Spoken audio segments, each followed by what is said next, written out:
পিচিআৰৰ জৰিয়তে market sentiment কেনেকে উলিয়াব লাগে তাৰ এটা ট্ৰিক আছে। হয়তো আপোনালোকে পিচিআৰ জানে, পুট কল ৰেশিও কি হয়, কিন্তু সেই ট্ৰিকটো নাজানে। আজি আমি তাৰ ওপৰতে আলোচনা কৰিম। আৰু যদি আপুনি পিচিআৰৰ বিষয়ে একোৱে নাজানে,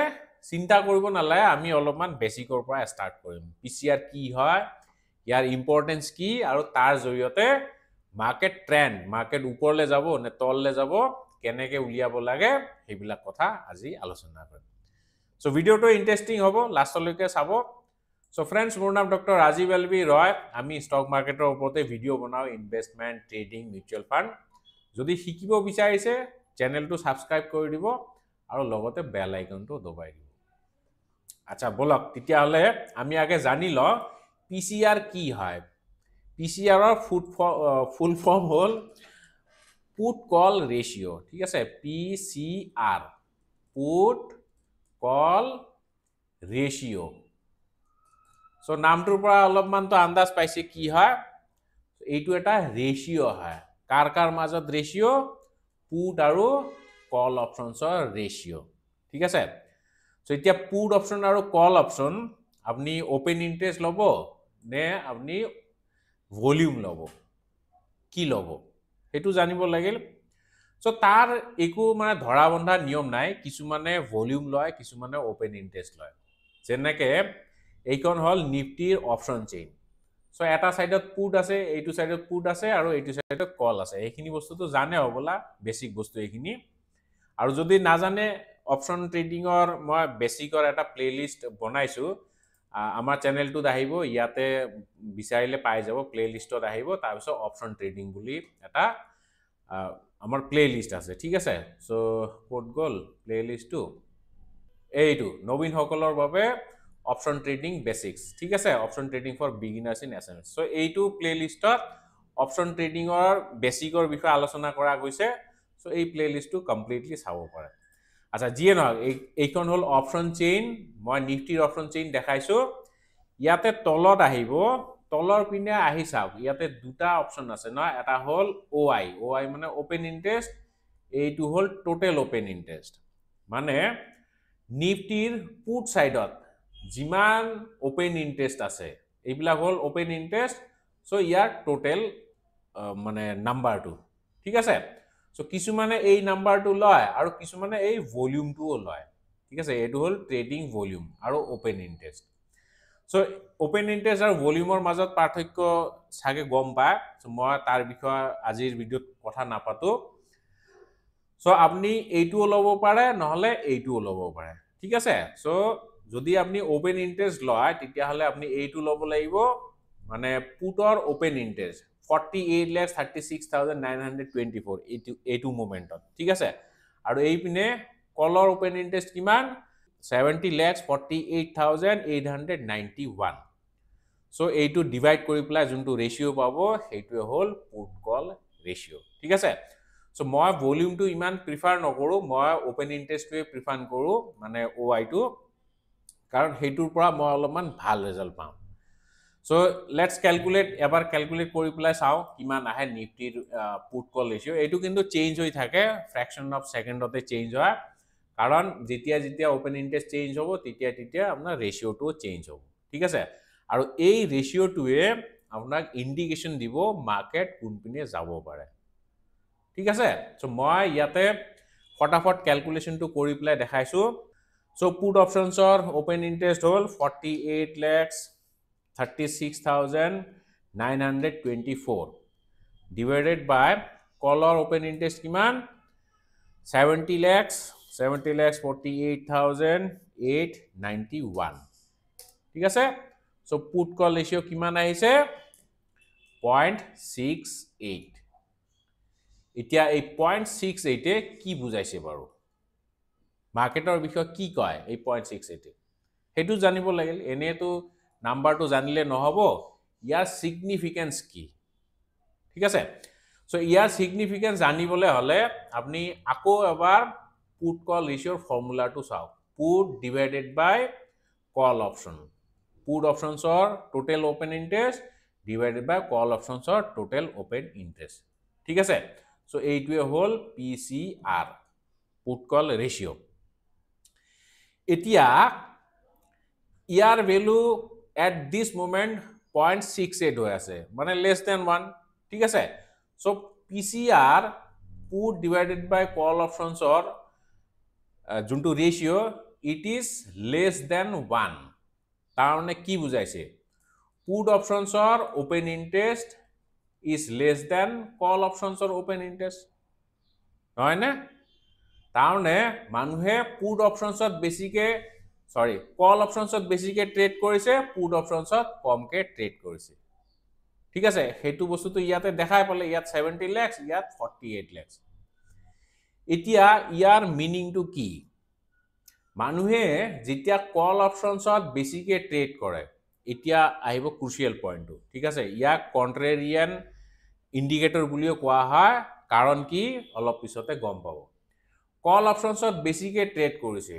কৰিছে মানে কি হয় কল অপশনছ বাই কৰিছে নহলে সেল কৰিছে একচুয়ালি দুইটাই হ'ব কোনবাই যদি সেল কৰে তেতিয়াহে বাই কৰিব পাৰিব নহয় না আৰু কোনবাই যদি সেল কৰিব বিচাৰিছে তো বায়াৰ লাগিব ঠিক আছে তো ইয়াক আপুনি দুই ধৰণে চাব পাৰে আপুনি যদি ভাবি লয় যে কল অপশনছত ৰাইজে বাই কৰিছে কল অপশনছত যদি বেছিকে বাই কৰে তেতিয়া হলে তো মাৰ্কেট উপৰলে যাব নহয় না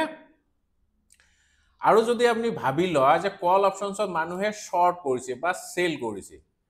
তেতিয়া হলে তো মাৰ্কেট তললে যাব কাৰণ কল অপশনছত বাই কৰা মানে মাৰ্কেট উপৰলে যোৱা আৰু সেল কৰা মানে মাৰ্কেট তললে যোৱা দুইটা উল্টা মানে ৰিলেশনটো বুজায় নহয় না তো আপুনি কোনটো ধৰিব কল অপশন বাই কৰাটো ধৰিব নে সেল কৰাটো ধৰিব সো বুদ্ধিয়কৰ কাম এইটোৱে হ'ব যদি আপুনি সেল কৰাটো ধৰে এতিয়া তাৰ ৰিজন কি তাৰ ৰিজন এইটোৱে যে জুনে কল অপশন বা পুট অপশন ৰাইট কৰে তেওঁলোক অলপ হলো এক্সপেৰিয়েন্স হ'ব লাগিব নহয় নে জেনেৰেলি মাৰ্কেটত যোনবিলাক নতুন প্লেয়াৰ আহে তেওঁলোকে অপশন বাইহে কৰে কাৰণ বাই কৰোতে বহুত কম পইচা লাগে আপুনি এটা অপশন বাই কৰিবলৈ হলে কিমান 1000 2000 দি এটা লট বাই কৰিব পাৰে নিফটি নহয় নে কিন্তু যদি আপুনি সেল কৰিব যায় আপোনাৰ more than 1 লাখ रुपीसৰ প্ৰয়োজন হ'ব এটা লট সেল কৰিবলৈ হলে আৰু অপশন সেল কৰাটো হল বহুত ৰিস্কি কাৰণ ইয়াতে আনলিমিটেড ৰিস্ক থাকে আৰু প্ৰফিট পটেনশিয়াল হল লিমিটেড বুজি পাইছে না ইয়াতে একদম ৰিস্কটো কিন্তু বহুত বেছি আনলিমিটেড আপোনাৰ পুৰা 1 লাখ টকা উৰি যাব পাৰে যদি আপোনাৰ প্ৰেডিকশন ভুল হয় বা আপনি যদি ৰংকে মানে ট্ৰেড কৰি আছে কিন্তু জুনে বাই কৰে তেওঁলোকৰ আকৌ লিমিটেড লস আপনি 1000 বা 2000 দি পেলাই যদি অপশনটো বাই কৰিছে সেইখিনি আপোনাৰ মিনিমাম লস সৰি ম্যাক্সিমাম লস তাতকে বেছি তো না যায় ঠিক আছে সো সেই কাৰণে আমি কি ভাবো যদি অপশন কোনবা সেল কৰিছে বা ৰাইট কৰিছে তেওঁ অলপ হলো বুদ্ধিয়ক হ'ব লাগিব নহয় না বুদ্ধিয়ক হ'ব লাগিব আৰু তেওঁ হতে পইচা থাকিব লাগিব এটা লট সেল কৰিবলৈ হলে 1 লাখ টকা লাগিব সো গতিকে তেওঁ যোনটো ডিসিশন লব হেতু অলপ হলেও মানে মিনিংফুল ডিসিশন হ'ব ঠিক আছে কিবা লজিক লগাইছে হেতু কাৰণে তেওঁ ৰাইট কৰিছে সেই কাৰণে আমি ভাবি লম যে পুট কল ৰেচিঅ' ইয়াতে কল অপশনছত ৰাইট কৰা বুলি ভাবিম অলদো ইয়াতে বায়াৰ সেলাৰ দুইটা আছে কিন্তু আমি ভাবিম ইয়াতে অপশন ৰাইট কৰিছে ঠিক আছে কাৰণ তেওঁলোক বহুত ক্যাপিটাল লৈ আহিছে আৰু তেওঁলোক এক্সপেৰিয়েন্স হয় আৰু যোনবিলাক বিগ প্লেয়াৰ্স আছে FII প্ৰো ট্ৰেডাৰ তেওঁলোকে কিন্তু অপশন বাই নকৰে অপশন সেলহে কৰে বা অপশন ৰাইটহে কৰে ঠিক আছে সেই কাৰণে আমি ধৰিম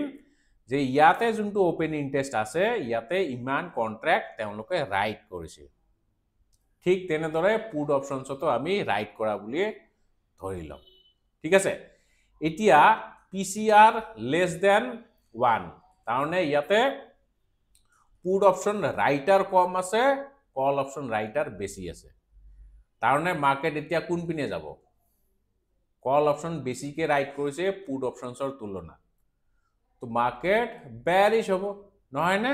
কল ৰাইট কৰা মানে বেয়াৰিশ যেহেতু পুটৰ তুলনাত কল বেছি ৰাইট কৰিছে তাৰনে মাৰ্কেট এতিয়া তললে যোৱা চান্স আছে সো যদি আপনি দেখা পাইছে পিসিআর ইজ লেস দেন 1 তেতিয়াহ'লে আপনি ভাবিব যে মার্কেট বেয়ারিশ হ'ব ঠিক আছে কিন্তু ইয়াতো এটা ক্যাচ আছে এতিয়া যে পিসিআর 0.68 হৈ আছে এইটোৱে কি বুজাইছে হেতু মই অলপ পিছত কৈ আছো তো এটা লজিকটো বুজি পাইছে যেতিয়া পিসিআর লেস দেন 1 হয় তেতিয়া মার্কেট তললে যায় ঠিক আছে আৰু পিসিআর যদি গ্রেটার দেন 1 হয় তেতিয়া কি হ'ব পিসিআর গ্রেটার দেন 1 তাৰমানে ইয়াতে পুট ৰাইটাৰ বেছি as compare to call writer so put অপশনছত ৰাইট কৰা মানে কি মাৰ্কেট উপৰলে যোৱা বা মাৰ্কেট বুলিশ হোৱা ঠিক আছে সো সেই কাৰণে যদি পিসিআৰ গ্ৰেটাৰ দেন 1 হয় আমি ভাবিম যে মাৰ্কেট এতিয়া বুলিশ হ'ব মাৰ্কেট উপৰলে যাব বুজি পাইছে কিন্তু হা বুলিশ হৈ পেলাই ধৰি লওক পিসিআৰ এতিয়া 1.5 বা 1.67 পালে তেতিয়া তাৰ মিনিং কি হ'ব তাতো কিন্তু এটা ক্যাচ আছে সো তাৰ মিনিং কি হ'ব হেতু মই কৈ আছো তাৰ আগে মই আপোনালোকক ইনফৰমেশন এটা শেয়াৰ কৰিব বিচাৰিম সো মোৰটো চাৰিখন কিতাপ আছে অপশন ট্ৰেডিংৰ ওপৰতো আছে এখন ডে ট্ৰেডিংৰ ওপৰত অপশন ট্ৰেডিংৰ ওপৰত তিনিখন কিতাপ option chain analysis option strategies with adjustments and the Gita of option trading ঠিক আছে Bhagavad Gita of option trading so ইয়াতে এইখন কিতাপ অপশন চেইন এনালাইসিস আৰু the Bhagavad Gita of option trading এইখন কিতাপত বিৰাট ধুনিয়াকে কিন্তু পিসিআৰ টো ডেসক্ৰাইব কৰা হৈছে ঠিক আছে একদম লিখিত আকাৰত যদি আপনি অপশন ট্ৰেডিং ভালকে শিকিব বিচাৰিছে তেতিয়াহলে এইখন কিতাপ কনসিডাৰ কৰিব পাৰে এইখন এখন ই বুক হয় ই বুক মানে কিন্ডল বুক ঠিক আছে এমাজনৰ থ্ৰু দি কিনিব লাগিব আৰু কিন্ডলত পঢ়িব লাগিব সো এইখন কিতাপ আপনি কনসিডাৰ কৰিব পাৰে আৰু যদি ভাবিছে নাই মই অসমীয়াত শিকিম সো ভিডিও লেকচাৰ হিচাপে তেতিয়াহলে অপশন ট্ৰেডিংৰো মোৰ দুটা কোৰ্স আছে এটা হল অপশন ট্ৰেডিংৰ সম্পূৰ্ণ পাঠ্যক্ৰম ইয়াতে একদম অপশনসৰ এবিসিডিৰ পৰা আৰম্ভ কৰি অপশন সেল কেনেকে কৰিব লাগে স্ট্ৰেটেজি কেনেকে বনাব লাগে অপশন চেইন এনালাইসিস কেনেকে কৰিব লাগে পিসিআৰ কি হয় ম্যাক্স পেইন কি হয় সব ডিসকাস কৰা গৈছে ঠিক আছে আৰু যদি আপনি অকল অপশন চেইন এনালাইসিস আৰু অপশন স্ট্ৰেটেজি বিচাৰিছে তেতিয়াহলে এইখনটো নহয় এইটো কোৰ্স লব পাৰে সো ইয়াতো কমপ্লিটলি ডিসকাস কৰা গৈছে কিন্তু ইয়াতে বেসিক খিনি নাই দে যদি বেসিক জানিব বিচাৰিছে তেতিয়াহলে এইটো কোৰ্স লব পাৰে সো জিয়ে নহক পিসিআৰ তো গম পালে পিসিআৰ কি বুজা আৰু ইয়াৰ জৰিয়তে আপনি মাৰ্কেট সেন্টিমেন্ট কেনেকে আইডেন্টিফাই কৰিব এতিয়া রাইট দিস মোমেন্ট পিসিআর তো 0.68 হৈ আছে মানে 0.7 তকে তলত সো যদি ইমান তললে আহে তেতিয়াহলে কি বুজাব হেতুৱে সব বস্তুৰে এটা লিমিট আছে যেনেকে আপনি ইয়াক আৰএসআই লগত কম্পেয়াৰ কৰিব পাৰে relative strength index technical analysis যদি জানে তেতিয়াহলে গমে পায় আরএসআই কি হয় আরএসআই যদি 50 এর উপৰত থাকে ঠিক আছে এইটো 50 এৰ উপৰত থাকিলে মাৰ্কেট বুলিশ বুলি জানা যায় আৰু যদি 50 এর তলত থাকে তেতিয়াহলে বেয়ারিশ বুলি আমি গম পাওঁ নহয় নে কিন্তু পিসিআর কমি পেলাই যদি পয়েন্ট নহয় 20 তলত গুছি যায় আমি কি কওঁ ওভার সোল্ড মার্কেট বুলি কওঁ ওভার সোল্ড মানে মার্কেট এতিয়া বহুত সস্তা হৈ আছে ঠিক তেনেকে বুলিশ হৈ যেতিয়া 80 এর উপৰত গুছি যায় তেতিয়া আমি কি কওঁ মার্কেট এতিয়া ওভার বট হৈ আছে নহয় নে বহুত বেছি মানুহে ইয়াতে বাই কৰিছে সেই কাৰণে ওভাৰ প্ৰাইসড হৈ আছে সো তেতিয়া বাই কৰাটো ঠিক নহয় সো পিসিআৰ ঠিক তেনেকৈ বুজা যদি পিসিআৰ লেস দেন 1 হয় তাৰমানে মাৰ্কেট বেয়াৰিশ ঠিক আছে মাৰ্কেট ইজ বেয়াৰিশ কিন্তু এটা সময়ত গৈ পেলাই এনেকুৱা হ'ব মার্কেট ওভারসোল্ড হৈ যাব আরএসআই নিচিনাকে তেতিয়া কিন্তু মার্কেট রিভার্সাল দিয়া চান্স আছে সো যদি পিসিআর 0.7 বা 0.65 এর তলত আহে আপনি ভাবিব মার্কেট একদম ওভারসোল্ড হৈ আছে তেতিয়া আৰু তাত বিক্ৰি কৰিবলৈ নাযাব এতিয়া যেনেকুৱা হৈ আছে ঠিক আছে সো যদি এনেকুৱা ওভারসোল্ড হৈ থাকে নো ডাউট সেন্টিমেন্ট তো নেগেটিভে হয় কিন্তু কিবা কাৰণ অলপ হলেও যদি পজিটিভ সংকেত পায় মাৰ্কেটে তেতিয়া হলে কিন্তু একদম তাগড়া এটা পুলবেক আহিব আৰু তাৰ ফলত শৰ্ট কাভাৰিঙো আহিব আৰু মাৰ্কেট ওপৰলৈ দৌৰিব ঠিক আছে গতিকে যেতিয়া অভাৰসোল্ড হৈ থাকিব তেতিয়া কিন্তু ভুলতো তাত সেল নকৰিব ঠিক তেনেকে পিসিআর যদি গ্রেটার দেন 1 হয় মার্কেট তো নো ডাউট বুলিশ হয় কিন্তু বুলিশ হৈ এটা সময়ত গৈ পেলা ওভারবট হৈ যাব যেতিয়া পিসিআর 1.4 বা 1.5 মান পাব স্যার ইয়ার একো রাইট মানে ফিগার নাই যে 1.4 হলে আমি ওভারবট কম বা 1.5 হলে ওভারবট কম মুঠতে ইমান যদি ওপৰত যায় তেতিয়া হলে আপনি ভাবিব মাৰ্কেট বহুত ওভাৰ প্ৰাইসড হৈ আছে যিকোনো মুহূৰ্ততে শাৰ্প কাৰেকশন দেখাব পাৰে সো যদি ওভাৰবট হৈ আছে তেতিয়া হলে আপনি তাত আকৌ বাই কৰিবলৈ নাযাব তাত আপনি লাগিলে একো নকৰক মনে মনে বহি থাকক কিন্তু বাই নকৰিব ঠিক আছে আৰু পিসিআৰ উলিওয়া আজিকালি বহুত প্ল্যাটফৰ্ম আছে যেনেকে মই এটো আপস্টকৰ দেখাইছো ইয়াতে আপনি পিসিআৰ টো উলিয়াব পাৰে এইবিলাক ৰেডিমেড আপনি ক্যালকুলেট নকৰিলে হয় ইন্টাৰডে চাৰ্টত দেখাইছে দেখিছেনে ৰাতিপুৱা ভাগত পিসিআর 0.78 আছিল সো এতিয়া হৈ গৈছে 0.68 বা 0.69 ঠিক আছে সো সেইকাৰণে মাৰ্কেট তললে গৈ আছে কিন্তু হা এইটো লেভেলত আৰু সেল কৰাটো ঠিক নহয় কাৰণ যিকোনো মুহূৰ্ততে মাৰ্কেট পুলব্যাক দেখাব পাৰে একদম শাৰ্প পুলব্যাক গতিকে সাৱধানে ট্ৰেড কৰিব লাগিব যদি এনেকুৱা হয় সো বুজি পাইছে নহয় পিসিআর কি আচ্ছা লাষ্টত মোক জনাব মই যে আজি পিসিআর কনসেপ্টটো কলো